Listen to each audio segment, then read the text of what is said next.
self-serving, persuasive talkers of everything and nothing. We are Conversation Con Artists. What's going on? It's your boy, Mr. On Point. And I am Calamity Red. And we are Conversation Con Artists back for another episode. Charlie Murphy! In my head, that's how Dave Chappelle acting as Rick James said it. That was how he said it. What did the five fingers say to the face? Slap.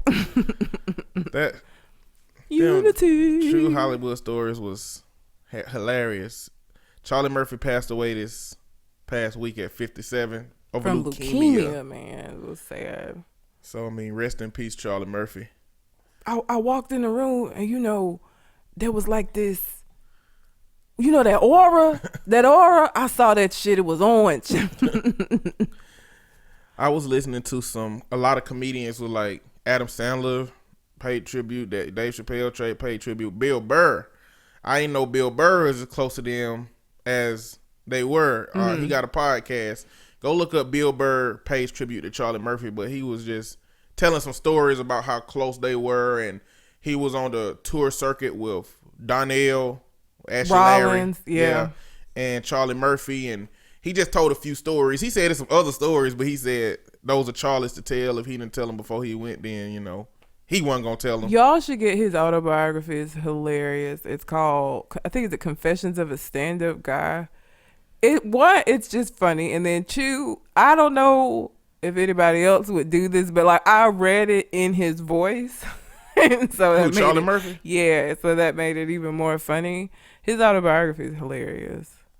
I bet it is. It's so funny. All the stories that everybody got about Charlie Murphy, like imagine the stories he got. He was in the military. He talked about that, like Jay Farrow. Yeah. I think all of the like known comedians at some point had some kind of interaction with him. That was it was out of the blue. I think his family and friends probably knew that he was battling leukemia, but for the rest of us, I feel like it, because I saw it and I was like, they trying to kill off somebody. They'll kill somebody every week that ain't really dead. And I was like, why are they trying to kill off Charlie Murphy? And then I saw like people and I was like, shit, he really did die. Yeah, when you put his name into Google, it had Chris Rock tweet was the first one that came up. I was like, it's legit. Damn. That was sad. I watched all his episodes on Chappelle's show just because it was amazing. But yeah, so I need y'all to go to www.conversationconartist.com, which I haven't really been updating lately, so you probably should go to SoundCloud to listen to our shit. But when I update it, I'll have all of our current episode, all our old episodes are still there, as well as the important part. Leave us some feedback. Yes. Scroll over the mail icon, leave us that, or send us an email. I want to shout out Government Name Podcast. I want to shout out Black Mary Fly Podcast. I want to shout out Talk It Out Podcast. I want to shout out Black Balance Podcast. I want to shout out Talk It Out Podcast. Just Say Words Podcast. These are the podcasts that I mostly actively listen to. And I'm trying to branch out, but man, it's so damn many. Like, I go down liking all of the podcasts. It's so freaking many podcasts. Yeah. All of them, which I'm sure have some valuable shit in it. I'm trying to branch out and find some more to listen to. And then I have really, really long weeks, so I go 2 or 3 weeks easily without listening to podcasts because of just dealing with clients all week. I don't want to say dealing with clients like it's something that I don't care for, but I just have a lot of client interaction. Shit, that's what it feels like sometimes. Sometimes it feels like that. But you can find me on Twitter and Instagram at Mr. MISTER_on point. And I could be found on Twitter and Instagram at red_calamity. Also, we are still doing a listener letter portion of the show. So if you have a question that you would like for us to answer on the show, you can send it into the website, or you can send it into our Gmail account, which is conversationconartists@gmail.com. So this week's question is going to be about how impactful different religions can be on a relationship. Now, the hilarious thing is that neither I nor Old Point are the most religious of y'all. I promise you right now, it's Easter Sunday, and ain't now one of us got on anything related to Easter Sunday. No. Oh my god, I went to buy a hair dye. And I saw, like, I legit. This is so terrible, but I forgot. And I went in Walmart to get some dye for my hair, and I saw everybody in their little Easter dresses and shit. I was like, oh yeah, it is Easter, isn't it?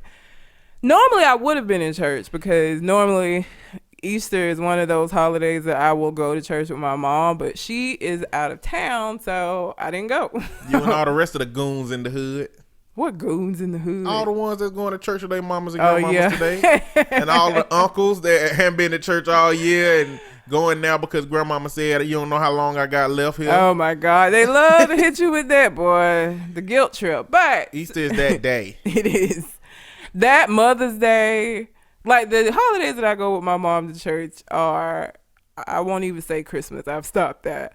Easter, Mother's Day, sometimes homecoming. I hate going to homecoming because it's like the day that is the most packed because everybody want to come back and shit. So those are about the 3 times that I go with her a year. Mother's Day, Easter, and homecoming, whenever our homecoming is. But that's about it.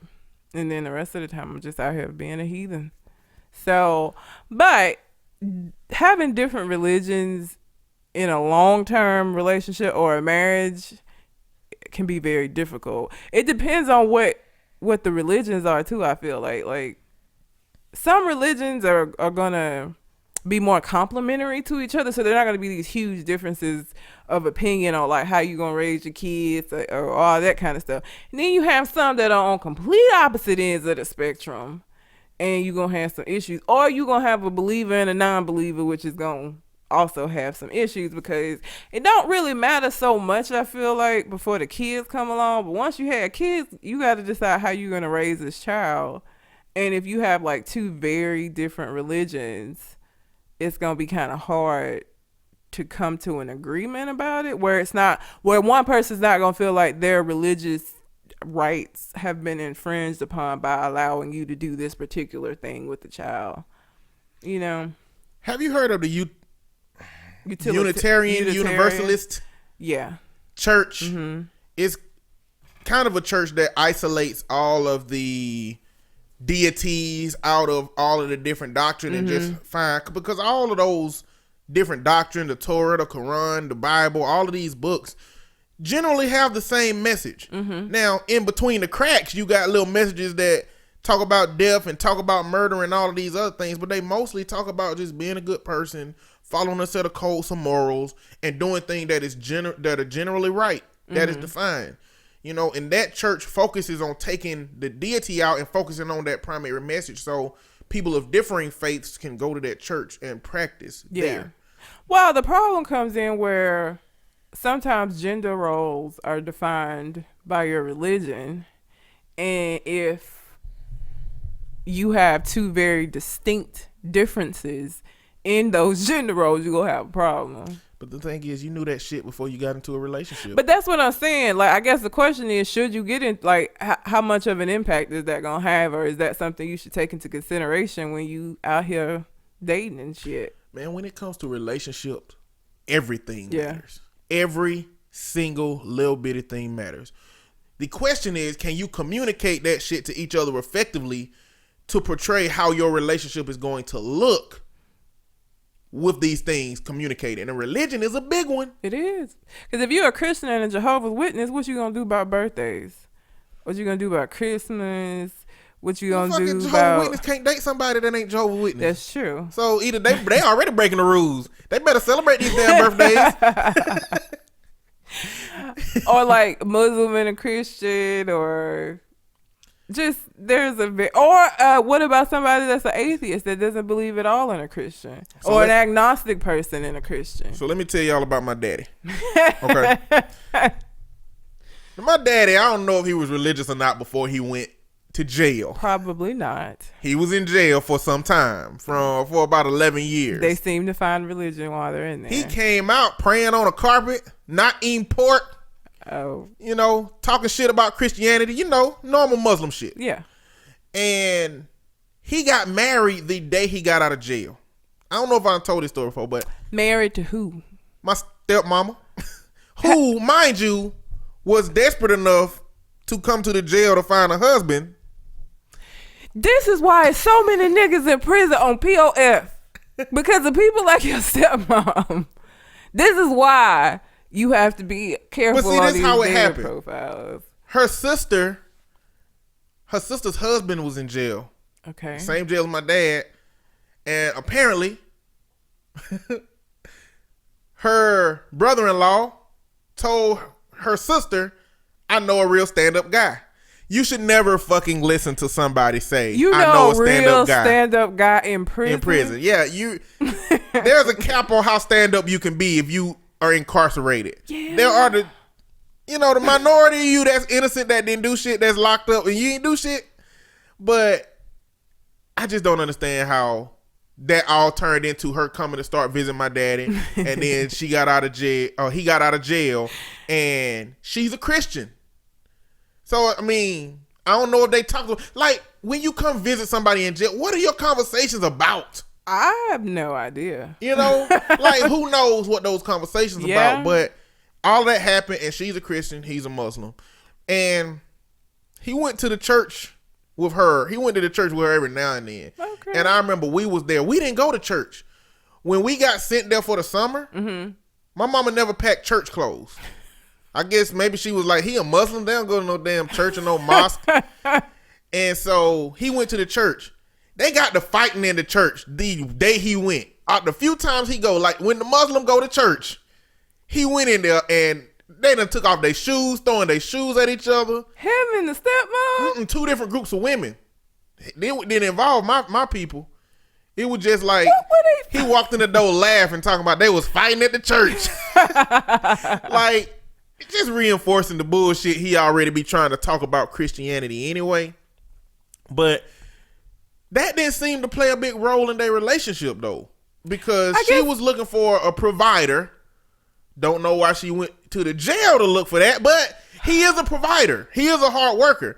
She didn't know that shit, but she found it coincidentally from somebody in jail, and he was looking probably for somebody that'll have him a house to live in when he got out of damn jail, to be honest. I mean, I guess the level of involvement in the religion matters too. Like a strict Muslim is not going, I don't know how that would work out, because they're going to have specific ideas about how their wife is supposed to be, and I guess it depends on how involved. And it's different being a black Muslim versus a Muslim in India, because the whole culture in India is surrounds that view of women and subjecting women to the rules of their faiths.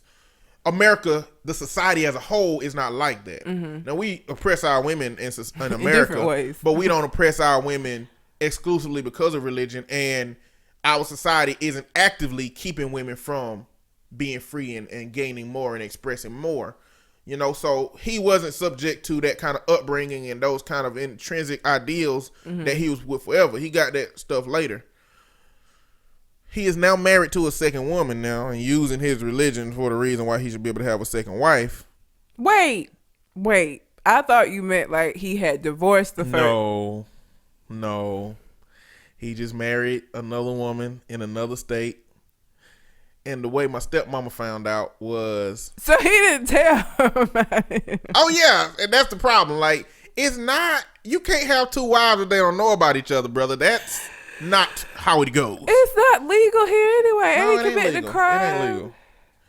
She found out because she went to go and change some stuff on the phone thing, and they was like... She was like... She said her last name, and... Dang it, I gotta make up a name. Miss Point. Okay. She went there and said, I need to change some stuff. She said, who are you on the account? She said, I'm Miss Point. And she said, which Miss Point? The T-Mobile person. That is never what you want to hear when you call. Which Miss what? That's how she found out. But all that goes in to say that the downfall of they relationship didn't have anything to do with religion. He used religion as a scapegoat at some point. But their relationship worked since he got out. They still married, because he's still a provider. But I think that when it comes to religion, it's about communicating and understanding that we are different. And so you got to seek to know what those differences mean. Yeah. If I'm a Christian and you're a Muslim, I need to ask you, so what does the Muslim role mean as it pertains to a wife, when married? Because you might be playing the dating game now and not having all that shit, but when you become my wife, all these new expectations arrive. Yeah. So, but I think that's the same for women in general. When it comes to the expectation of men to change immediately the day after marriage. Oh, yeah. And the problem is, I hate to just say that's a woman thing, but shit, men con women out of everything that they would get in marriage before they get married. You know what I'm saying? So men don't have to worry about that. Women are the ones who expect more from men once we tie these knots. And that is not how that shit works. You don't. You got the same person that you had yesterday that you're going to have the day after tomorrow. Now y'all just got new jewelry. What if one person is an atheist and the other person is religious? I mean, that is an odd combination to happen. It happens. But it's about communicating that shit. But again, I feel like even that could be okay. But I feel like once children come into the picture, because now you got to decide what the fuck you gonna do with this child. Which direction is it? Because with the example of an atheist and a Christian, I don't know that if the atheist is very strongly in their belief that religion is a sham and God doesn't exist, that he's gonna want his child or her child indoctrinated with this shit that they don't believe in. The Christian's gonna feel very strongly about, you gonna want your child baptized, you gonna want, those kind of things. Listen, it's a set of conversations, and it's a bunch of them, but it's some real big ones you need to talk about. How are we going to practice religion? Mm-hmm. How are we going to manage our finances? And how are we going to raise our kids? Yeah. Those are really big things that you need to know in the beginning going into dating. Mm-hmm. Because the way that people feel that you raise children and handle finances and worship, those are things that you start getting a handle on from age 0. Yep. Based on your family. And so those are things you really need to talk about and be on one page about before you start moving into more serious relationship and talking about marriage. Because it shouldn't be a dilemma. It shouldn't be we have kids now, this is what I want and this is what I don't want.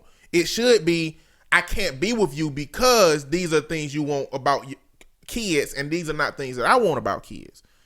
Those are conversations you need to have early. That's not something that you should figure out once kids are on the way. Yeah. I know that happens sometimes, though. I mean, people get pregnant and it's like, oh shit, what we gonna do? Type situation.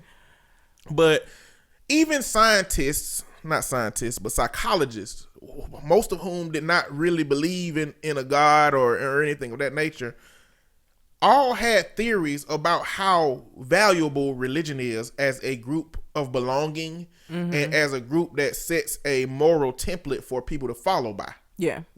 So the only reason an atheist would keep a person from going to church is just because they felt duped their whole life and don't want them to go there, because it's valuable in a lot of different ways. Yeah. I mean, I don't really go to church right now.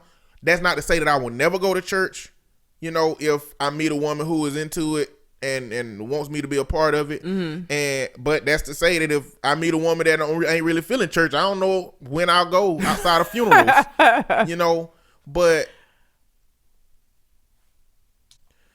But I would be really, really naive not to understand that me going to church 6 days a week when I was a kid and being as active and participating in church and church related activities and singing, and my mama wrote rap scriptures that we had to perform, and we performed in front of audiences. Wait, what? Yeah, she wrote rap scriptures. And it was from a parent's stereotypical view of what rap was. So it was horrible. But that's the level of involvement we have. My mama wouldn't call devil cake. She'd call it angel cake. She wouldn't call deviled eggs. They were angel eggs. We couldn't celebrate Halloween. She worked at Walmart, so she'll bring us a lot of candy after, Halloween and stuff like that. She'll try to get all the church kids to come to our house and do stuff. So, faith was ingrained in her life, and she, tried to implant that into us like that.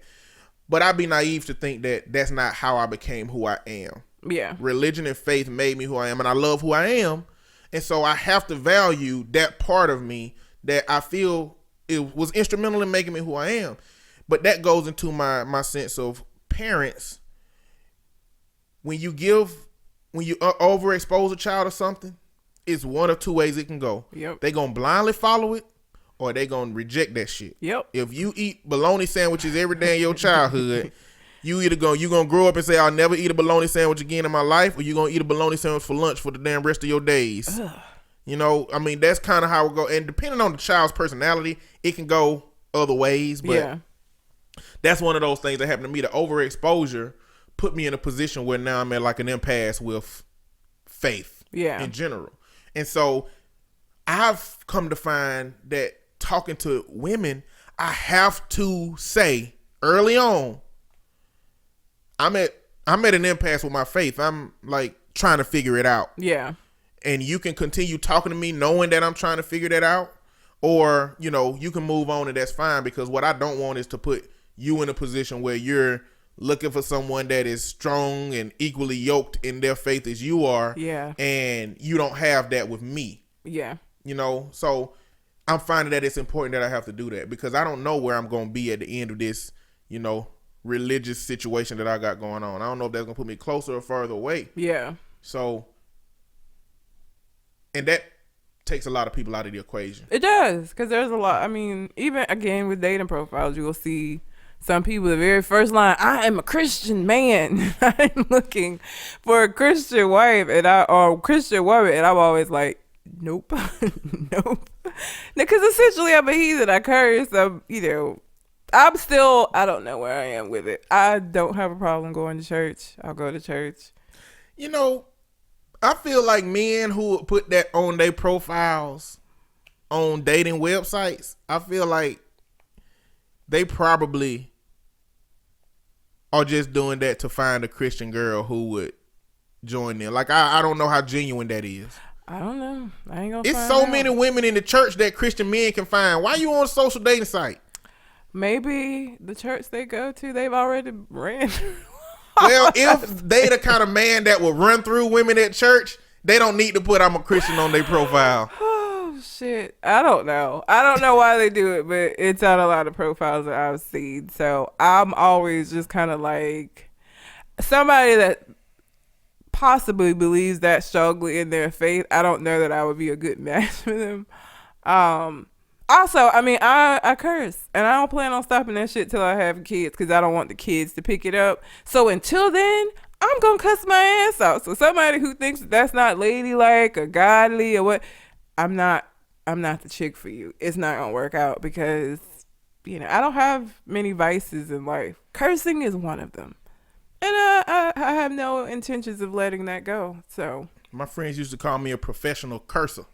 They were just like, you just put them in the right places and you say them with just the right amount of cuss that make it professional. It sound right. It go exactly where it's supposed to, and it sound the way it's supposed to sound, and it make you listen. That is fucking hilarious. I'd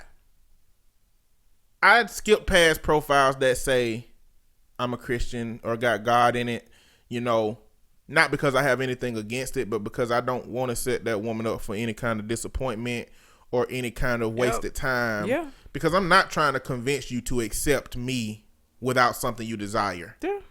You should have everything you want in a person. And if that's something that's important to you, you need somebody that is going to be equally yoked. And I ain't her. So I'm not going to waste your time because I'm not that chick. But yeah, so I guess that answers that. If you have a question you would like for us to answer on the show, you can send it in to the website, or you can send it to our Gmail account, which is conversationconartist@gmail.com. Part of the reason that this came up is that Janet Jackson is getting a divorce from her billionaire Muslim husband shortly after giving birth to their son. Now, a lot of people were saying like she held on because their prenup had some statute in it where it was like after 5 years she gets like $500 million, and so she waited till like right after the 5 year point.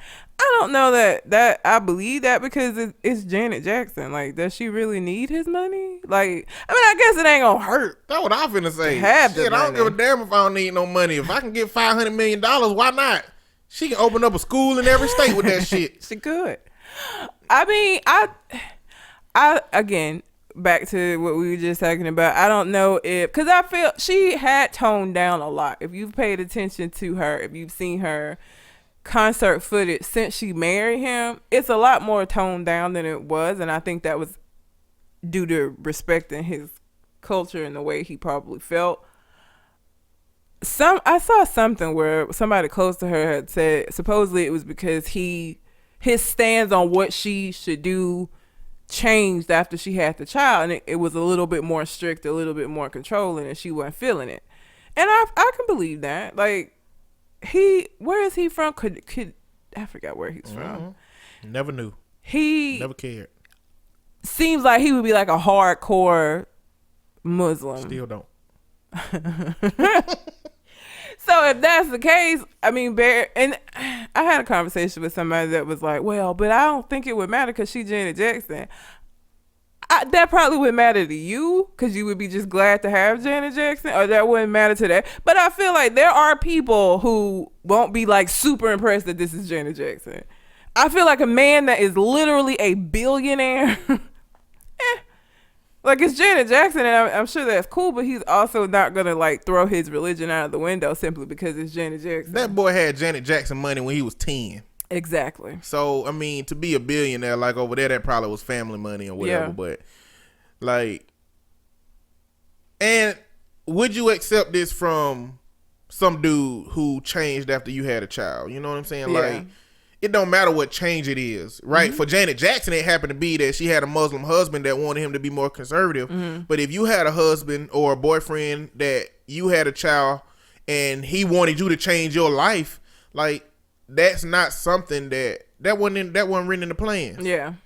Or that should have been something that we talked about. I bet that they didn't talk about it. Of course not. I'm sure that they didn't talk. One, I mean, Janet Jackson's like 50, so I don't know if... I mean, they planned, obviously. They had the fertility treatments and shit for her to have this child, but I don't know that the conversation about how they were going to, like, move forward... Because aren't the Jacksons Jehovah's Witnesses? I don't know. I think they're Jehovah's Witnesses. I don't know, like, how practicing you can be if you agree to marry a Muslim, but... I think they are Jehovah's Witnesses. So, again, that's like very different. You're going to have very different ideas. If any of the Jacksons was religious enough, they'd be the Clark sisters, okay? They'd be singing for their faith. They wouldn't be doing what they doing. So, I'm not, even if they were Jehovah's Witnesses or Christians or whatever they are, I don't think faith is a big... Do Jehovah's Witnesses like sing? I don't know a lot about like what they do. It's a lot of celebrations that they don't have. Yeah. And there's a lot of holidays that they don't participate in. Do they have like choirs and sing and shit? Maybe the Jacksons can't sing in that faith. I don't know like what they do in the Kingdom Hall. Like, I don't know what their like church services are like. If you were part of any faith, we probably being real disrespectful. So if we've said something about your faith that is wrong, then let us know through email, or Instagram messages, or Twitter, or Facebook. I have had experience working with people in the Jehovah's Witness faith, and those experiences have made me have a very negative view of that particular religion, just because the way... I had a client it was a long time ago, who was having a conflict because he had a girlfriend who had been molested by her stepfather. Stepfather went to jail. He got out. The church told her mom that she should forgive him because I guess Jehovah had forgiven. I don't know. Because the mom was so strong in the religion, she let him move back in. And of course, you can't be in the house with this girl now. So the girl moved in with her grandmother, and they moved to another state. You leave your daughter behind in favor of your pedophile ass husband. and the church like stands by. So his dilemma was that she was obviously like fuck Jehovah's Witnesses by this point. His dilemma was he still wanted to remain in the faith, but he also didn't like how she had been treated. And I was not able to, because that's like I wasn't able to help him with that, just because that's an issue with your faith. Like, you're gonna have to decide. So just hearing stories like that, or like how when you get excommunicated or disfellowshipped or whatever it's called, your whole family got to stop fucking with you.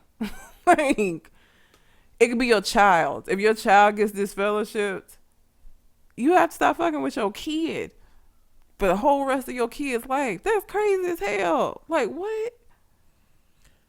A lot of faiths got a lot of different rules that I just can't get behind that. It's like almost 4,000 different sects of Christianity, right? I mean, Jehovah's Witnesses is one of them. Is it a sect of Christianity? Yeah. Okay. I mean, they got some extra stuff going on, just like Mormons got some extra stuff going on. Like, they got stuff that make their faiths much more stringent, but all of it is based on different interpretations of the Bible. It's weird.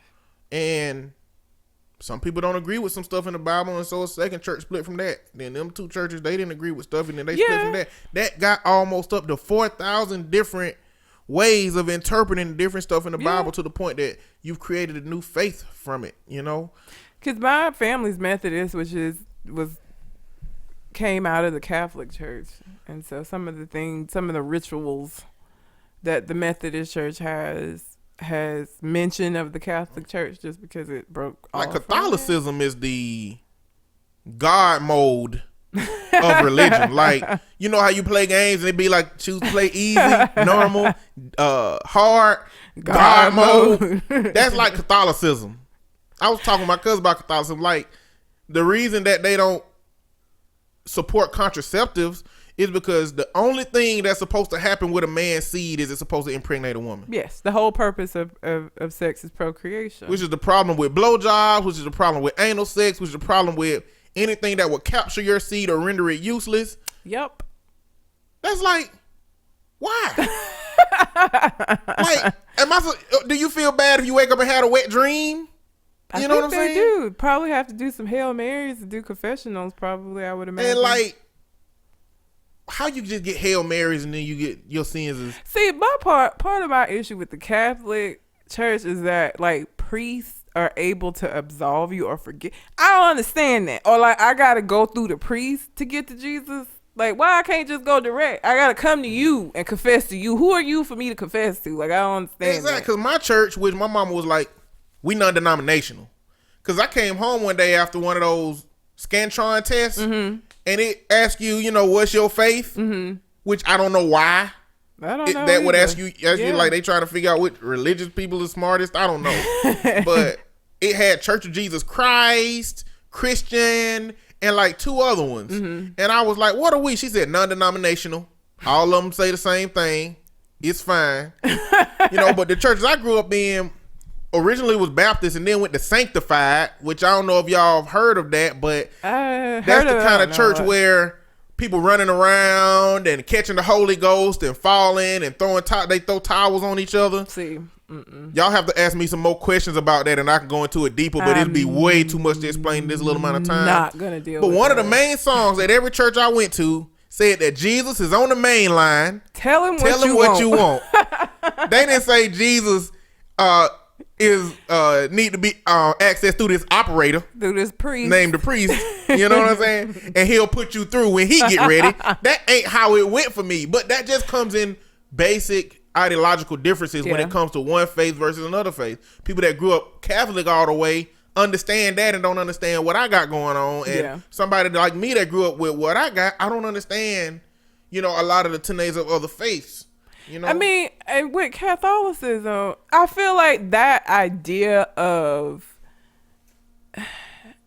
what's the word I'm looking for? Of, I don't want to, not denying yourself, but of being so controlling over that. I feel like that's why they've had all the issues with the priests doing shit they shouldn't be doing, because you are trying to stop something that is a natural human thing, And by you putting all of these caveats on it, you know, I don't know how long a person can withstand under that and not like have some fuck shit happen. That's not to excuse fucking with, you know, kids, but I feel like when you have people suppressing, that was the word, suppressing that part of them, they're only gonna work for so long.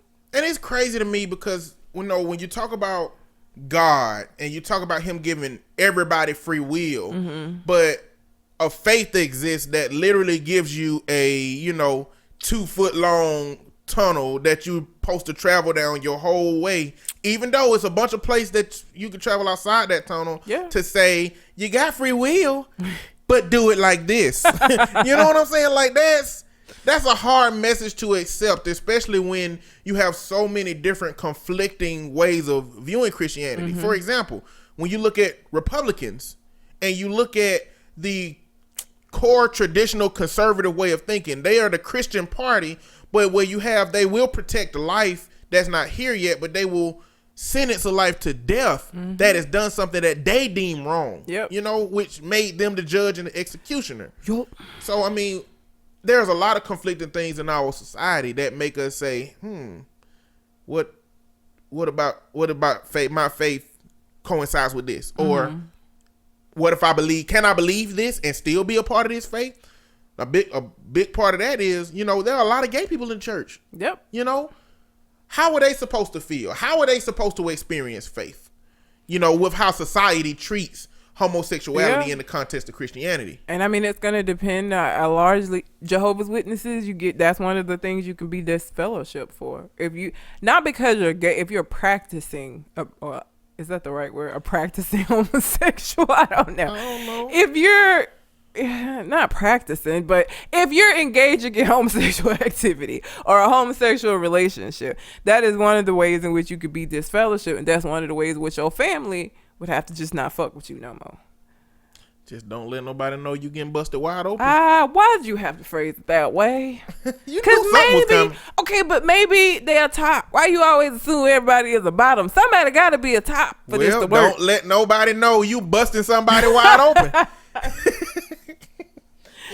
Either way, somebody getting busted wide open. That means you'll never be able to like have a long-term relationship. You never be able to get married. You never be able to do any of those things if you got to keep it under wraps your whole life. And that's a reason for me to say that faith can kiss my ass. If they're restricting me from something that I value. And I think that's the dilemma that faith creates for a lot of people in a lot of different contexts. But, you know, Christianity is a forgiving faith. So it don't say that you can never sin, but if you know you're sinning, then you're supposed to repent for those in order to, you know, be able to absolve yourself of that. I mean, Christianity, I feel like, is kind of the opposite in that it ain't gonna excommunicate you. It's just gonna beat you down with like, this is what you should be doing, and we're gonna pray for you, and we're gonna pray that you make this shit. Like, they're not gonna like cast you aside, but they're gonna like try to change the shit out of you. They do that, but you're excommunicated whether there's a word in Christianity for it or not. Like, they cast you out. You know. And they always try to use Sodom and Gomorrah as the reason why it's okay for them to do that. But, like, this is just my whole main point about faith. Like, when I grew up, my mom... There's a book called The Four Gods. Have you ever heard of that? God is portrayed in, like, 4 different ways in the Bible. You have a loving God. You have a distant God. You have a vengeful God. And you have a benevolent God. God, at some point, is portrayed as benevolent, distant, loving, or vengeful at one point or another in the Bible. And it's different people portray God in those different ways when they're trying to get you to understand his power.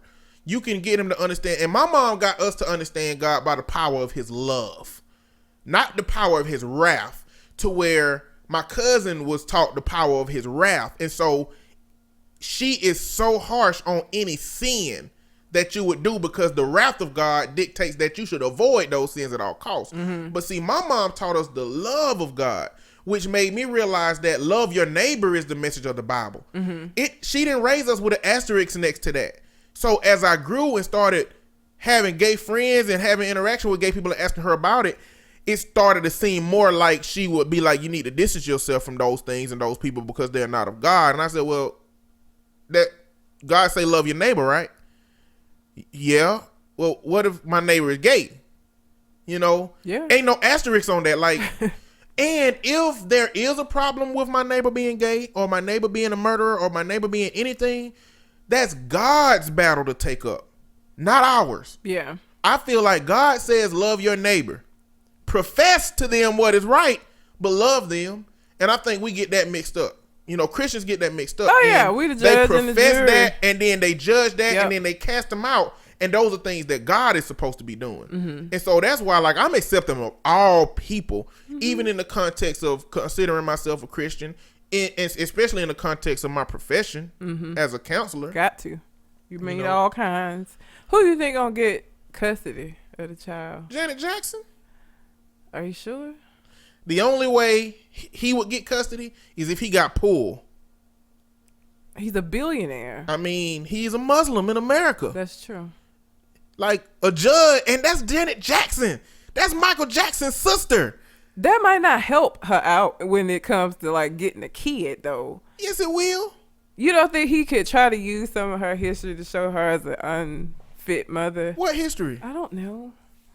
She don't have no history that do that. And Michael Jackson was never convicted. I mean, of you know that anything don't matter. kid-related. Yeah, that don't matter. In the court of law, a judge can't consider. I mean, a judge can say in his head, Michael Jackson, old pedophile ass. I ain't finna give his sister no kids. But that'll be wrong. But you know that happens. It does happen. Yeah. But it's Janet Jackson. She's American. He's a Muslim. Yeah. I don't think he's going to get custody of Even this though baby. he's a billionaire. And we in America. Mothers gonna get first rights to their kids. Yeah. Like, he really legitimately gonna have to pay a judge off. And you know what? This will be such a high profile child custody case. Whoever's over it will have to do everything legitimately. Yeah.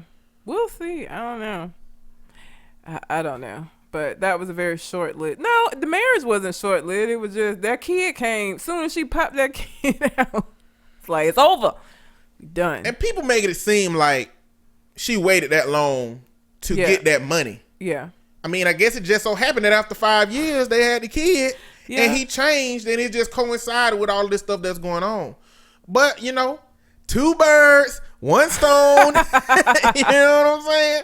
She was like, you know, because we don't know. Maybe he started talking to her when she got pregnant about all of that stuff about, like, She could have been. and she could have left when she was pregnant.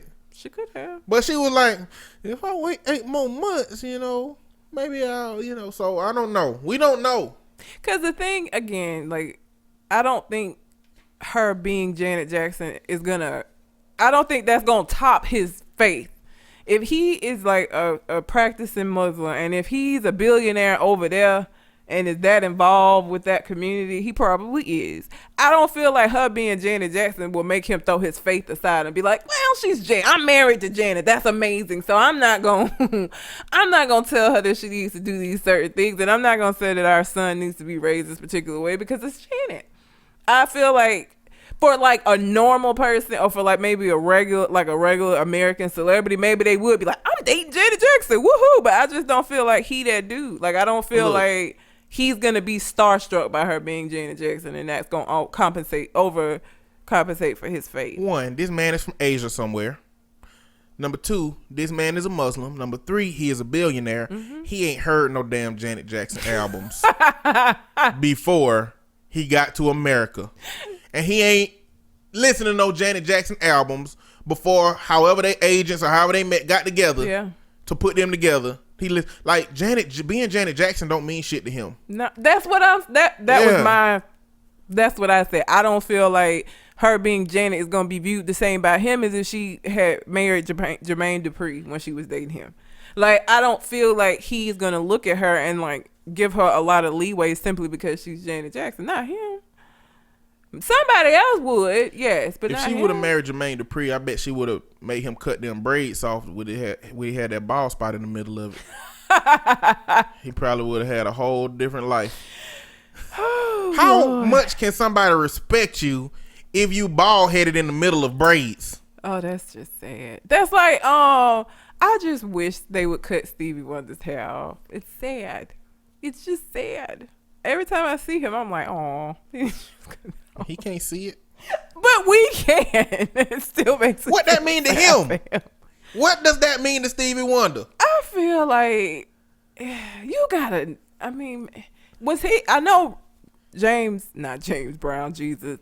Ray Charles had sight and went blind. Was Stevie Wonder born blind? Or what, did he do the same thing, like have sight and then go blind? Because I feel like if you ever had vision, you should know that if you can feel your scalp a whole lot before you get to the hair, like I feel like you should know it's time to cut that shit off. Like, it don't matter if you can't see it. You know you out here looking silly. Now, if he ain't never had sight, maybe he can't conceptualize what it looks like because he's never had sight, never had vision. He was born blind. Okay, so maybe he can't conceptualize that it looks stupid. Maybe he don't know because he's never been able to see. The same people that let Stevie Wonder hair be like this are the same people that let him shoot that free throw at that damn basketball game. They don't give a damn about how Stevie Wonder look. So fucked up. I'm just saying. Ain't that messed up? It's fucked up, yes. Would you let a blind relative shoot a free throw? Look, you don't need, no. Because, no. I wouldn't. It's fucked up. So, I got a question. Me and my cousin talked about this. Do you plan on not dating a Christian man? Like, are you avoiding that? Or would you date a man that's Christian but is not that involved in his faith? I would date a man that was Christian that was not, because he's going to have to be accepting of where I am. And I feel like a super Christian would not. I feel like a super Christian would be trying to tell me why I need to, and that's just going to make me go, because I'm contrary. That's just going to make me go further away. So I wouldn't date like somebody that was heavily involved, that was like going to church and going to Bible study and all, because I'm not going to do that with you, and that's going to be a problem. So what would be your reaction? And I asked my cousin this. She's a Christian. You not, but in either case, if you got into a relationship with a person that had, whatever faith you were acceptable with, and some life circumstance took them to one of the extremes, like child died, or they hit somebody in their car and they went deep into faith, or for if you Christian, they go deep into atheism, not believing in God or challenging God. It depends on how much of an impact that's going to have on how we proceed with it. Like, if you now are, you expect everybody in the household to follow suit because this is where you are now, because you've had this vision and this is where we're supposed to be, it's going to be a problem. Like, if that changes your view of how I am and how I'm supposed to be, it would be a change. Simply because I ain't going to be able to fucking... Because I get that you changed because of this instance. That doesn't change me. I'm still the same person I was prior to that happening to you. So for me, it's not a question of can they stay with me?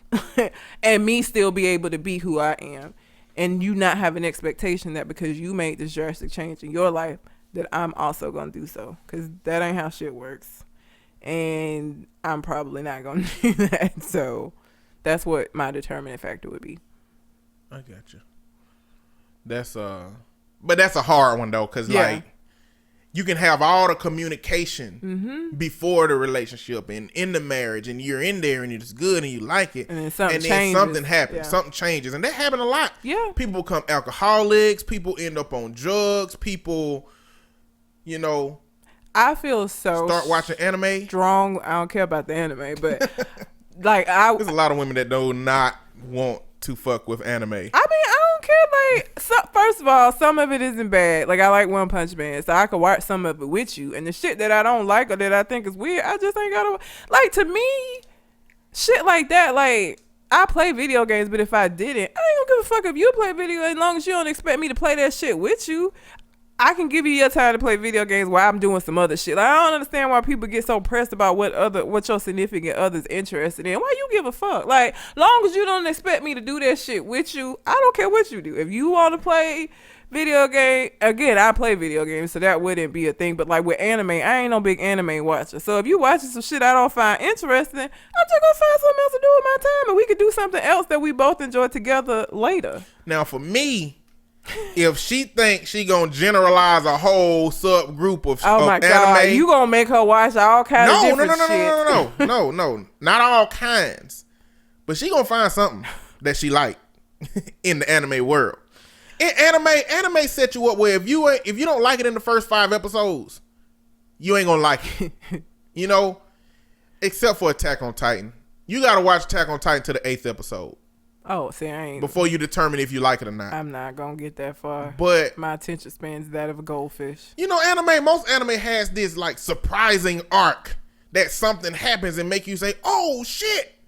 Like that happens at a certain point, closer to the beginning, so that it draws you in. You know, some of them it take too long to get there. Dead Man Wonderland took too long to get there, but I ain't gonna go all in the anime. But I mean, most things I'm willing to like work with. There are only a couple of things that are like deal breakers for me, and that's the deal breaker whether I'm married or not. Like alcoholism, because of my own history with it in my family, is something that I can't get with. Like I'm not. Yeah. If you're not an alcoholic where we get married, but you become one later, I feel like I done my time living with an alcoholic, and I don't feel like I need to do that anymore. So like, there are a lot of things, like you lose your job, okay, we'll figure it out. I can work with that. But like alcoholism is not something I could deal with. Not at all. That is a definite deal breaker. I will walk the fuck out. Like me and the kids, bye. Because I don't want them to grow up like I grew up. And so, you know, that most things I'm willing to work with. I only have a couple of things that are like deal breaker. You cheat, you become an alcoholic, that's extreme religion change. Most other things I can deal with. I don't have a lot of deal breakers, but those are three. But those things happen, man. Them some shits you gotta not be prepared for. But you know, if you paying attention and watching your mate, and like on This Is Us, Beth and Randall's relationship, like they are very cognizant of what each other is going through in that relationship. Like I feel like that's how you should be, like in sync to the point where you know where they having a bad day or a bad time. I don't think like random shit should just pop up and you not have you know had that transition and with them and all of that stuff. So United, we all know what happened with United. An Asian doctor. First time I've seen an Asian person get the full nigga treatment. He got the full nigga treatment. You know, he got the brown people treatment. It's just that it happens so much with black people. We don't see this because a lot of these other cultures are pretty docile when it comes to police, especially like Asians. And police are pretty docile at times when it comes to them when you compare the black culture. So this happens a lot with black culture. So we see that treatment happen to black culture consistently, where this to happen to an Asian man, this had to happen on an airplane with like the airplane security officers, and they whooped his ass. So what happened with United is airplanes have really stupid rules. One stupid rule is somebody next to me can pay $1,200 for a ticket. I can pay $200 for a ticket. Nobody know how much anybody paid, but the airplane clearly fucked somebody over in that deal. Another one is to ensure that their flights are full, they overbook flights. And so some people ain't gonna show up for flights for various reasons. So if they overbook, you can get a cheaper ticket because you might be able to fly, you might not. And so with those overbooking rules, they can bump people from flights. And for this particular flight, some employees needed some seats. 4 employees needed some seats. Now, I don't know the reason. I don't know the reason that they would find out so late in the game. Like after everybody was on board the fucking plane. Everybody boarded. They found out at that point, oh, we need some seats for employees. And they offered $400 to everybody to volunteer. Nobody volunteered. They offered $800. Nobody volunteered. So instead of going up, they started to use force. They said, you know what? We got to get y'all off this plane. So they chose 4 people to get off the plane. The first 3 got off. This Asian gentleman is a doctor. He said, I got patients to see Monday. I need to be at the hospital. You know? And he wasn't finna leave. That turned into him getting his ass beat. And it being recorded by passengers on the plane who were horrified that he was being treated this way. Yeah, they were horrified. They were like, oh my God, what are y'all doing? How are y'all doing? And when they dragged them off the plane, they sat back in their seat, put their earphones in, and fucking enjoyed their flight. Like, why didn't none of y'all volunteer if y'all want to feel so bad about the shit? Yeah. You know, but that being said, this is just really shaking up, the airline industry and now politics. Because United has gone through a whole campaign of trying to maintain whatever they can of their brand. I mean, other airlines that had all of these memes out here saying, you know, if you don't want to get your ass beat, fly with us.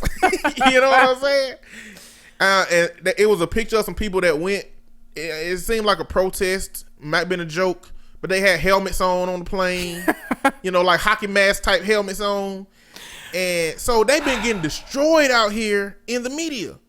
Now, on part of their campaign of trying to, recover their name, they have they recently offered to pay everybody that was on the plane who was a part of the experience. With the exception of the motherfucker they beat up. But why would they offer him something?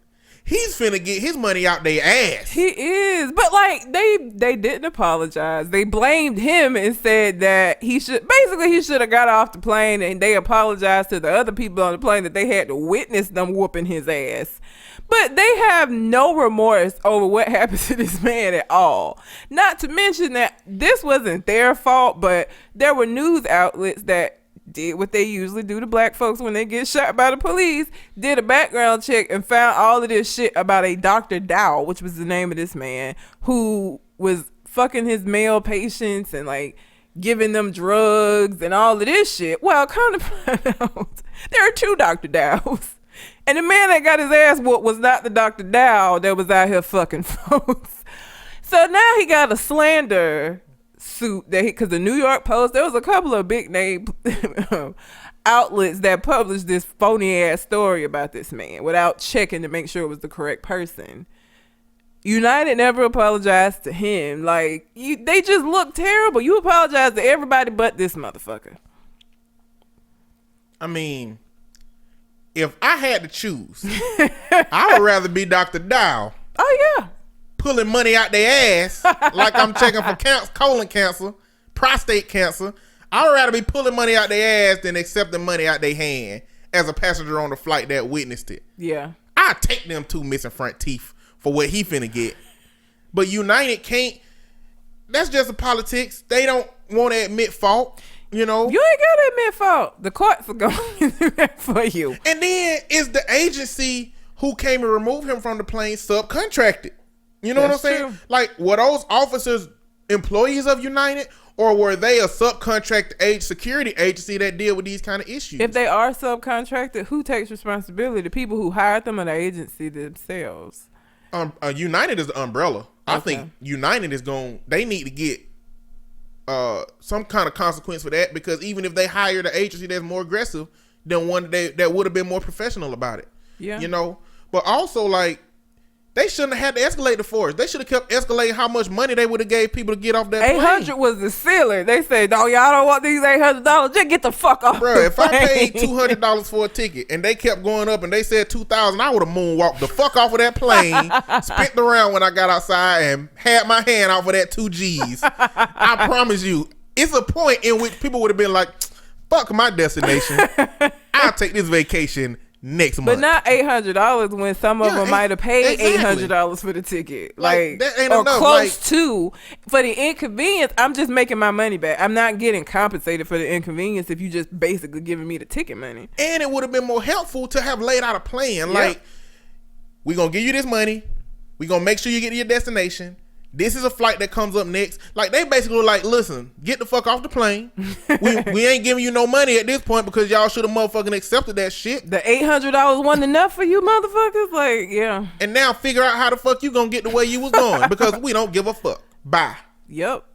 And so it shook up the whole thing. And now what's going on is Congress is starting to look at writing legislation that's gonna regulate these airlines a little bit better, because of the reasons, you can have somebody that paid $1,000 for a ticket and somebody that paid $300 for a ticket in seats right next to each other. Yeah. Why can that happen in a service that seems necessary in a lot of contexts? And the practice of overbooking the plane to the point where, okay, even if you're gonna, no, I just feel like you shouldn't do that, because, okay, yeah, the idea is that some people are gonna, cancel or not be able to do it. But what the fuck happens when everybody show up?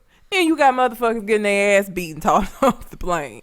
That no other place in your life can you buy something and then they come back later and be like, I know you paid for this, but we gonna have to. That's like me going to Publix and getting a buy one get one free, and then going home and then somebody from Publix showing up at my door and be like, listen, we know you bought this, but we didn't realize how low on stock we were, so here's your money and we're gonna take back these items. Like, no the fuck you're not. I bought these are mine now. It's another industry that do that. What? Except it's like a hostage situation. Mechanics, they be like, we did think that this was $100 job that we will have to do on your car, but it's gonna cost you $1,200, and we ain't giving you your keys back until we get an agreement or some money. Like, bitch, who told you to do $1,100 worth of work? Why didn't you come to me and ask me what the fuck I wanted to do? Because I drive my regular ass, might kill my ass on the way back home ass car before I let y'all swindle me out of $1,100. I'd rather die. But shouldn't they call you before they do the work? I've had them call me and be like, hey, we looked at this and we found this and that, and now it's going to be an extra $800. Well, I'll be there to get it. Don't worry about it. I got it. Just don't touch it. I'm coming to get it. Don't do it. Because if you decide to do it on your own without consulting me, am I liable for the payment now? Or is that your fucking fault? Because you didn't give me, I agreed to this, what you said when I dropped this call. You went ahead and did all this extra work. That is not my fucking fault or my problem. You better get your boss to take it out your paycheck, nigga. You can say that shit if you want to. All your belts gonna break next week. They gonna slice all your belts down to the edge and be like, okay. You fine. You going to somebody next week. Might not be us. It's so much shit they could do. That's right. Like, imagine how many petty mechanics out there. Yeah. You know what I'm saying? Let me just rub this tire with a knife around the inside real quick. They'll be able to get about 50 miles before this shit then blow they'll on be their back ass. for tires. It's fucked up. I ain't going back to the place I went to last time. Oh, yeah. You done had so much shit with your car here lately. Yeah, I ain't going back. They fucked me. Metaphorically. Not literally. I hope that nobody think that it was literal on part. That would be terrible. That's rape. Mechanic is fucking people every day. Pretty much. They car raping people all the time. All the time.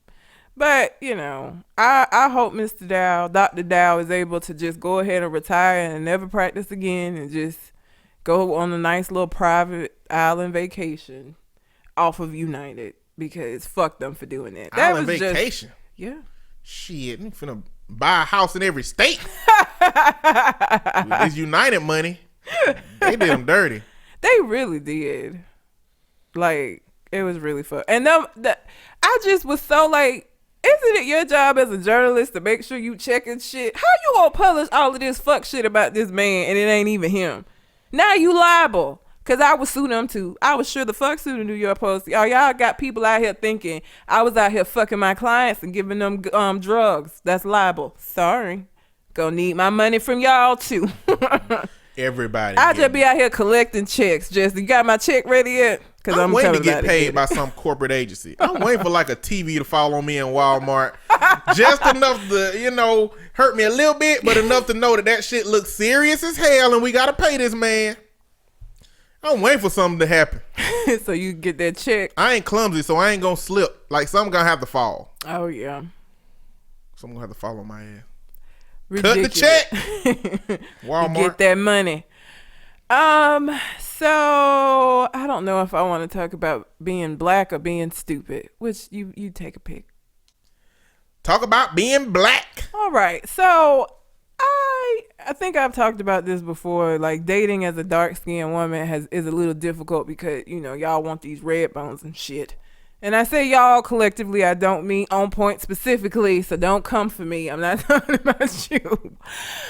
But Gilbert Arenas decided, so I think somebody posted a meme that said like all women are beautiful or all black women are beautiful and treat them well, and he just went on this campaign against dark-skinned women, basically saying that dark-skinned women are not attractive and that he's tired of people calling brown women dark-skinned, because for him, if you ain't Lupita color, you're not dark-skinned. Anybody who is Lupita color is not attractive at all. And to Mr. Arenas, I say fuck you, sir. Let me tell y'all something about Mr. Arenas, okay? Mr. Arenas is clearly a superb athlete. You know, I take it that he was the superb athlete in the high school that was the dumbest person in the class, but not quite impaired enough to be considered special ed. He was like right above the line. Don't think about what he posting. Clearly in his post, can't formulate a sentence. No. Barely a word. And furthermore, I'm just tired of black men having such harsh criticisms about black women. It's bullshit. So the closer I am to our ancestors, like the less diluted the shit is, the more unattractive I am, motherfucker. Is that what you're saying to me? So the fact that I'm dark is a hindrance to me. First off, standardized testing have taught me a few things. It's taught me that if you can't spell ancestors, which I'm sure Gilbert Arenas can't, you probably don't know what context means either. Because, standardized testing, context clues is important. It is. So I'm pretty sure he can't really put into context how darker skin connects you to ancestors or ancestry that he can't spell. So hence, when he took them parts of the test where it's like, blue is to color as square is to what should be shape, he probably put circle or some shit like I just don't think he has the mental capacity to understand the brevity of what he is even talking about. But he the kind of idiot that doubles down on his idiocy, because people obviously came for him and was like, that's fucked up. Lupita is a beautiful woman. I don't even know how you can even fix your mouth to say that she's not, but he just doubled down and posted a chart of like skin tones from like white to really dark skin and was like, everybody before line 7 is brown. Only line 7 is black. And you not gonna tell me that women that are any of the colors on line 7 are attractive. Gilbert, sir, come on now. Seriously, he just doubled down. He was like, meant what I said. What I said, basically. Now, the thing about doubling down is, if you double down on bullshit, it don't make your doubling down valuable at all. It don't. Like all he did was hit in a game of blackjack. All he did was hit again on 20. He's stupid. Like, I don't even want to imply that the first thing he said was even positive to say that it was a 20. But I'm just saying, he put a bet on something he fucking shouldn't have even thought about doing. No. You know what I'm saying? So. And that, I growing up being dark skinned, I had to watch some of my light skinned friends have a lot easier time with dating because people find them more attractive simply because, not because the bitches were actually more attractive, because their skin was lighter. And even as an adult, I've had instances where I've encountered people who find me attractive despite being dark skinned. So like, it's like you're dark, but somehow you still manage to be like attractive. And I like that. Well, now I don't like you because you're stupid and you just showed me how fucking stupid. That's not a compliment, nigga. That is the opposite of a compliment. And in case you can't put that together, it's an insult. The opposite of a compliment is an insult. Or you just insulted the fuck out of me. That's not okay. And like having to raise a daughter who's probably going to be dark skinned in a world with motherfuckers with the mentality of Gilbert Arenas just makes it so much harder to instill values into your child and say, you're dark, you're beautiful. That's why you have to instill the values of roasting into your kids. Okay? Make sure your kids can go toe to toe with the Gilbert Arenases in the class. Yeah. And make sure they smart, because they gonna have a lot of ammo, because he supposed to be in special ed almost. You know what I'm saying? So make sure you endow your daughters and your sons in certain instances with the gift of gab. Yeah. Because, even that, like, I've had women or heard women say, there are a lot of dark-skinned women who want to have babies with white or others because they want to have lighter kids, or there are dark-skinned women or black women in general that find dark-skinned men to be unattractive. There was a whole point in time when light-skinned niggas was in. That's kind of gone now. You can thank Idris and the rest of them for that. But, there was a time when that was the case. Like, we're... this color struck shit is ridiculous. And the thing is, I don't think light skin was in so much so more than that, light skin in our society gets more opportunities. Yeah. And turns into more value to society, and turns into more money, and that turns into a better provider as it pertains to light skinned men. Mm-hmm. As to where, as we've grown as a society and as we've grown as a culture, we're coming to value blackness much more than we ever have, except for damn near special ed motherfuckers like Gilbert Arenas. So sit your ass down, boy. I don't have no trouble with light skinned men as long as they don't think they're prettier than me. Cause some of y'all out here with this metrosexual shit, and you take you longer to get dressed than me. I can't get with that. So it's okay if a dark skinned dude think he prettier than you? No. So it's not a light skin exclusive phenomenon. It's not, but I feel like it more often than not is a light skinned man that has that mentality of, you know, it should not take you longer to get dressed than me, because upon occasion I put on makeup, and if I'm putting on makeup and I'm still dressed before you, because you gotta do all of this shit to your skin and your hair, I can't deal with that. That's crazy. That's too much. I don't want it. So I don't have anything against light skinned men. I take it on a case by case basis. I just have to judge every light skinned man on his own merit. So yeah. Well, the stupid thing that I was going to talk about, it's stupid and sad, but it's a lesson in stop live tweeting, stop live Instagramming, stop live anything. Stop doing this. So a 13-year-old boy decided to live stream, I think via Instagram, and he was live streaming holding a gun. Now, my question to the parents is, how the fuck did this 13-year-old get this gun to be live streaming with it anyway? But I digress. He live streaming with the gun. The people that were watching realized that the clip wasn't in the gun. So somebody messaged him during the live stream and was like, the clip ain't even in the gun. So he go get the clip, put the clip in the gun, accidentally shoots himself, and he dies. And so everybody that was watching his stream, that live stream, watched this boy kill himself accidentally. And then the mom hear a gunshot and have to come in and find her son.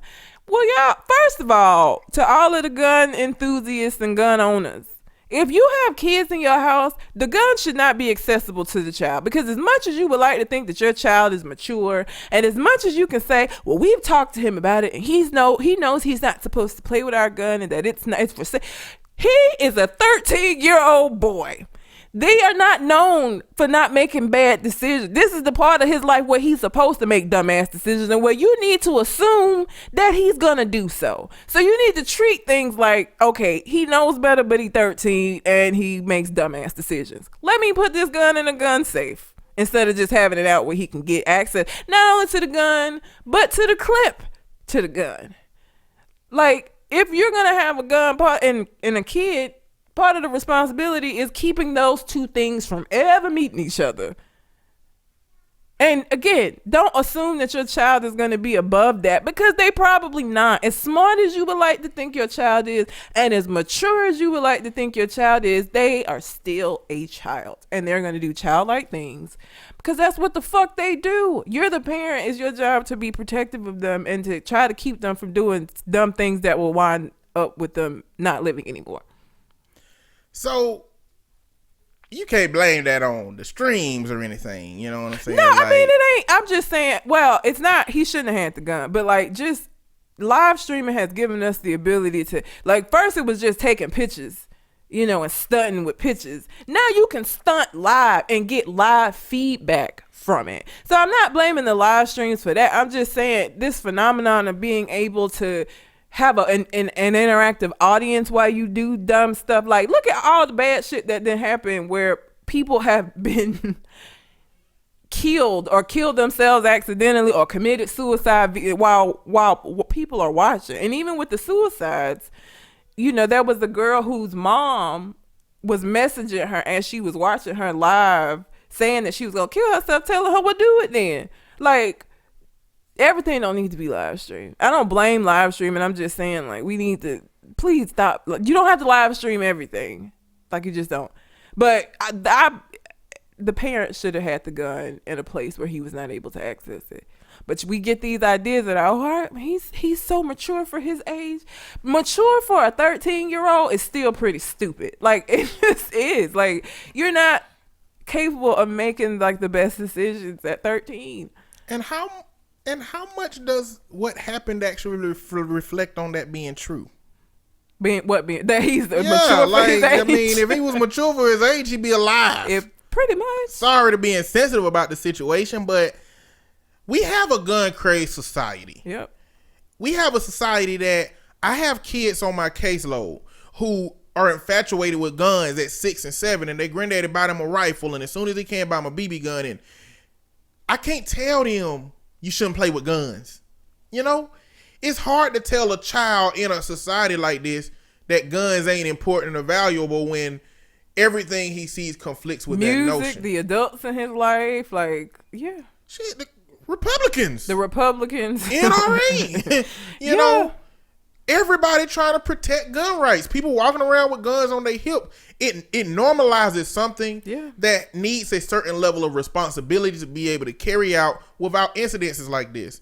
That being said, sorry to sound insensitive, but if you would shoot yourself because this ain't an epidemic between 13-year-olds, natural selection. I hate you so much. Listen, I'm sorry. I hate that the young boy died, but you know what? Why ain't nobody teach him? How did he shoot it? Because he did. First of all, I'm sure he didn't know nothing for real about putting it. I mean, it don't seem like he was very familiar with this weapon, and he probably don't know what safety on, safety off is. He just put the clip in there, assuming it was on safety, probably, and pulled the trigger because the clip was in it now, and shot himself. And if he knew the rules of guns, he would have knew that you never point a gun at yourself or anybody else. If it's loaded, not loaded, fake, toy, you don't point a gun at other people. You don't do that. Nope. You know? So, but again, how early is too early for gun education? Knowing that kids in this world get a hold to guns. Knowing that kids in the hood I had a kid on my caseload that was hiding little Uzis in his ceiling. You know, 12 years old. The fuck? I mean, 12 years old. He was going around the community because, like, in that community, people, like the goons in the community, they don't really keep guns and stuff in their house. Mm-hmm. They find abandoned houses and hide them, or underhouse and hide them. And him and his little crew go to abandoned houses looking around for stuff that people were hiding because they know they want to have access to it when they need it, but they don't want themselves connected to it. And so him and his little crew would go find stuff like that and try to resell it. 12 years old. I mean, gun safety talks are important, but even with that, kids should not have access to these guns. Like, they need to be locked away, because even that's the thing. You know how many things you tell your kids not to do or that's bad for them that they still fucking go out and try anyway? I mean, yes, you should have gun safety conversations, but you can't assume that that's going to be enough. They shouldn't have access to these guns. That gun should have been in a locked safe where the key was not accessible to him. Because even if the mom had went over and over, you don't point guns at people, you don't point guns at yourself, you don't do that. If he trying to stunt for the gram and he trying to look cool on Instagram, as 13-year-olds have a tendency to try to do, all of that shit that you told him is going to go right out the fucking window.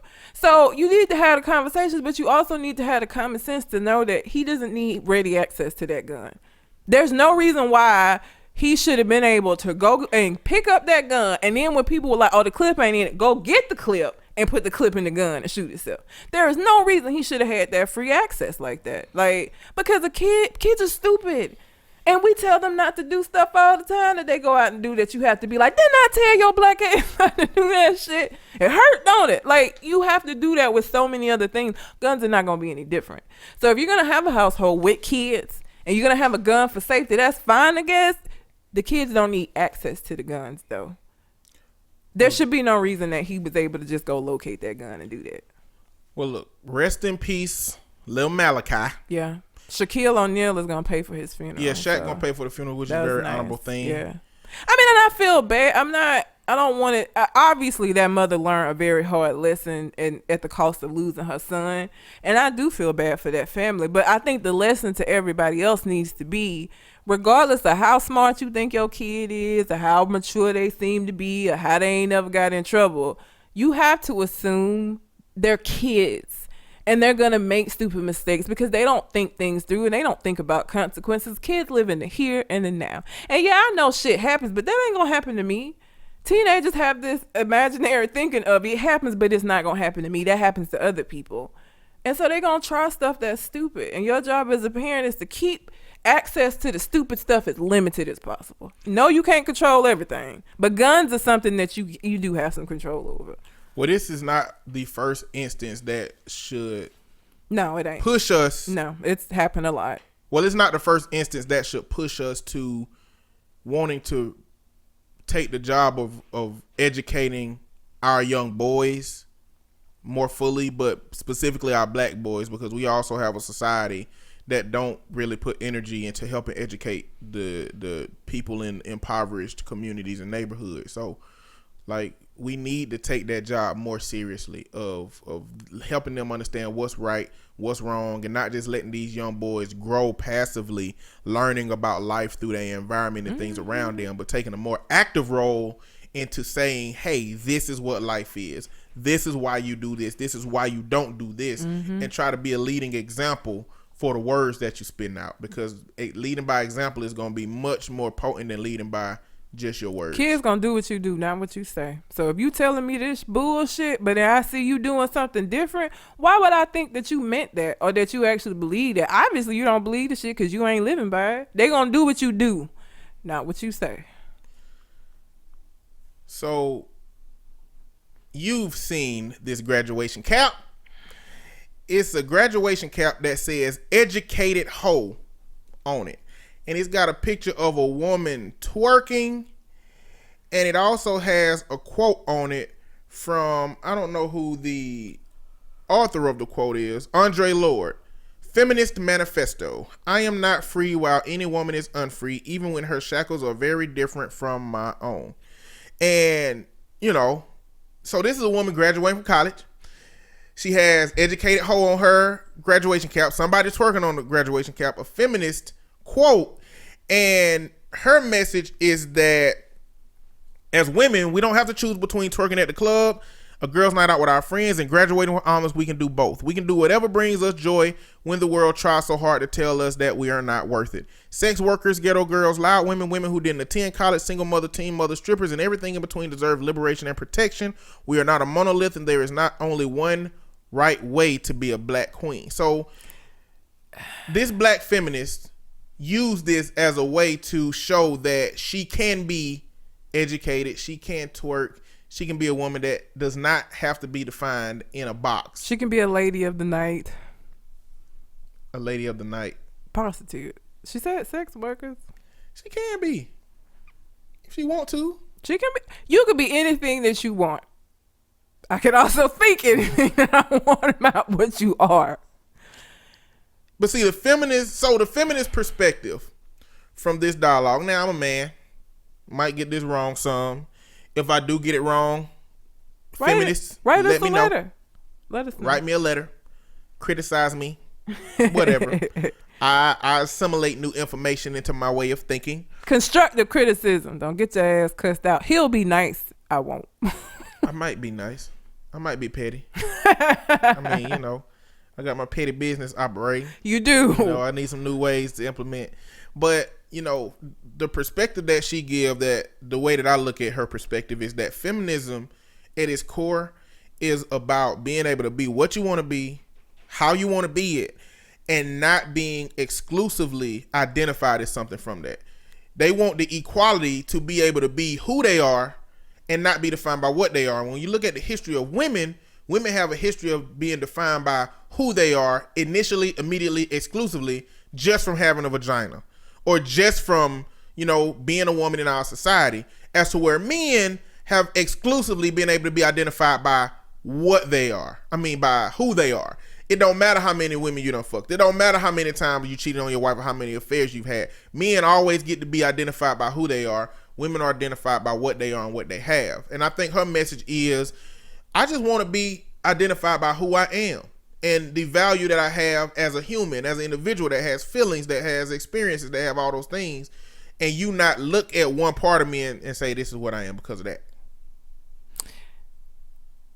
So how then if you're in the club and she down on the floor and she twerking, are you supposed to see? Because that's what you can see in that moment. How am I supposed to see that you have a degree and all of this other shit behind that? Like, I feel like that is a quest for something that, I mean, there's being black in America, that doesn't exist for you. You're gonna be defined by being black. Like we've had conversations where you've said that there are a lot of people who look at you and they don't see therapists. They don't see that you're somebody that doesn't drink and doesn't smoke and that you're this upset. They don't see that. They see that you're black. You're defined by that. Like, America isn't known for being a place where if you're not white and a man, where you have that ability to just be who you are and not be defined by these other things that necessarily don't have anything to do with you. Yeah, you're right. But my fight in that is for the other group to stop perceiving me in that way. Mm-hmm. With just that limited bit of knowledge. Like, I might just be a coon out here cooning. I might be. But you shouldn't assume that because the only thing you see on me is my skin color. You know, I'm not saying give everybody twerking the benefit of the doubt.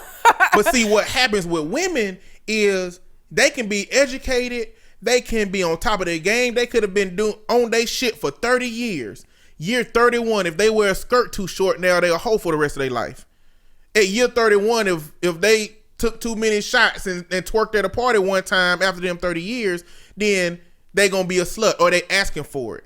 Like, I think that's how men come to define women in those cases. That's how white people come to define black people in those instances. And I think the fight for feminism is to say, don't define me by that until you know that's what I'm made of. Don't assume that I'm made of this thing before you know what I'm made of. I just calling yourself an educated hoe and having a twerking bitch on your graduation cap. I just don't know how much of a feminist. Like, I wouldn't, if I had been up in the stands and looked down and saw that shit, I would have been like, the fuck is she doing? Like, what? You're an educated hoe? Okay. Like, it's a very extreme version of a message that has been delivered a lot more subtly and a lot more user friendly. You know what I'm saying? I mean, I don't know. I guess. I mean, I've twerked in my day, but it was when I was young. I don't do that shit now. Not because, mostly because I just feel like I'm too old for that shit. The fuck? And I might get down there and not be able to get back and pull some shit. I don't know. I don't know. I don't know. I mean, I value people that are convicted enough about something to do something that's socially unacceptable or at least socially awkward, like this. I don't think this like is too putting a extreme. Twerking bitch in a bikini on your graduation. Yeah, I mean, I don't value people who have such extreme messages where they'll like climb up on a police station and take a Confederate flag down. Like, that shit is jeopardizing your life. This is something that don't bother anybody, but it delivers her message the way that she wants it delivered. You know? I mean, and but she's see, likely just one of them extreme people like that. If I had seen that without that story attached to it, if I had just went to a graduation and saw that, I would have just been like, that bitch is crazy. Like, I would not have like put any kind of feminist undertones on that at all. I would have just been like, the fuck is wrong with her? Why she choose that for her cap? And I would have went on about my life. Without that story, she would have just been some crazy bitch with a naked bitch on her head. Well, I assume that she's probably also the same kind of woman that wouldn't give a fuck about what you think about what she did. So why put the cap? Like, I don't know. Like, you can want to deliver a message of something that is important to you, to the world, but don't you have to deliver it in a way where it's able to be? Who's gonna look at that and get that from it? Do you think anybody would look at that without the background and the story attached to it and get what her message is? She knows what her message is because it's her message. I don't know that that's going to deliver the message that she wants to be put out there. If all of the people that she was sending around in her class know that she busted her ass and knows that she did her thing to get where she at, it might be 400 or 500 people that look around and be like, yeah, that don't represent her. But when people put stuff on their girls, it's not for the people that you're sitting beside. It's for the people in the people that come to the graduation. Ain't no way everybody didn't know she was finna do that shit before she put that hat on. put that graduation At cap a college graduation, you don't even know all the people you graduated She knew with. enough people to know for people to have seen that cap. I mean, I don't even know if anybody had anything on that cap in either one of my graduations. I ain't paid no attention. Shit, I was just trying to get in and out. I hate graduations. They boring. Give me my degree so I get the fuck out of here. You know, her message is very extreme, but, you know, I think just the gist of it is that, you know, as far as feminism goes, it's about not being put in a box because of anything that you decide to do. She just chose some extreme ways of portraying that with the twerking and all of that stuff. I guess. But, you know, twerking is something that, you know, it did become a thing in the strip clubs, and it did become a thing to attract men, but it still shouldn't be a thing that men use exclusively to define what a woman is, because it essentially continue to put women in a box of things that they can't do. You know what I'm saying? To not be perceived that way. Not everybody can even twerk. Do you know how hard it is to do that shit? Bitches make it look seamless and easy. It's not easy to twerk. I understand, that takes some skill. See, what twerking takes is a significant level of control of your booty muscles. It takes an appropriate muscle to booty fat ratio. Control over the lower back, because it's not your back. It's the lower part. Like, it takes a lot. Everybody can't even do that shit. And a certain level of rhythm. Yes. All of that stuff got to come together to do it effectively. Because there's white girls that can twerk their ass off and do. But, you know, they just have a significantly less booty meat to booty muscle ratio. I mean, there's some big ass white girls out here. Not a lot of them. It ain't as many with the black. I mean, that's just our normal. Well, we can go find 100 of them on Instagram and on the internet, but you can't go find none in Inslee right now. Hell but no. How many big black asses you can find in Inslee? Tons. All of them. Just walk down the street. and you know what? Of here in Hoover, of all the white people that live in Hoover, you ain't gonna find that many big asses. But of the few black people, you'll find a bunch. Yeah. You know, so it takes a lot to twerk. Maybe even some of these Hispanic folks too. Yeah, depending on what kind. I just feel like white people have so much going for them that, you know, they just got everything else taken. They ain't got no lips. They ain't got no ass. They ain't got no hips. Just like physically, they just have a lot of missing things that you would attribute to. It's the survival of the fittest. They ain't need no lips. They only ate with spoons and forks back when they had wealth in Europe. Africans always done had to eat off of fish bones. You know, they had to build that lip because, you know what I'm saying, they had that strength in the lips. White people didn't need ass. They didn't never have to work. They just went and found other people to work for them their whole careers. Yeah. You know, they didn't build that back muscle. You know what I'm saying? Like, white people, y'all, gift and a curse. Yeah. I mean, unfortunately, as far as athleticism goes, they pretty much just breeded black people to make that happen. So, yeah. But I feel like even before that, we just naturally are. I said breeded. That should have been bred. Go. Naturally, we are. Naturally, like, our body types are just different from theirs, just naturally, without the inbreeding. That's because in Africa, our arms had to be able to throw spears. And you know what? The people who couldn't throw spears, they died. Because they couldn't eat. Because they couldn't throw a spear. And so, you know what? Over time, that creates people with broader shoulders and a stronger upper body. You know, I'm pretty sure black people likely got bigger feet as a whole than white people. Because being on your feet, running in Africa, creates the need to have a stronger grounding for balance. Yeah. Natural selection. Which is the same reason why if you give your 13-year-old a gun and they shoot themselves, they probably shouldn't be here. Such an asshole. I'm just saying, toasters, if you would use an electronic next to your bathtub that would fall in and kill you, you need to be dead. You don't need a warning telling you not to do that shit. If you don't understand how electricity works, you need to die.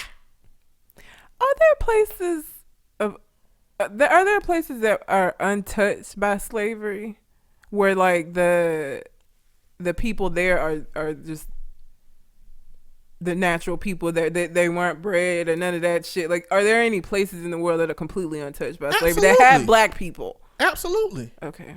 The parts in the bottom of the sea we can't reach.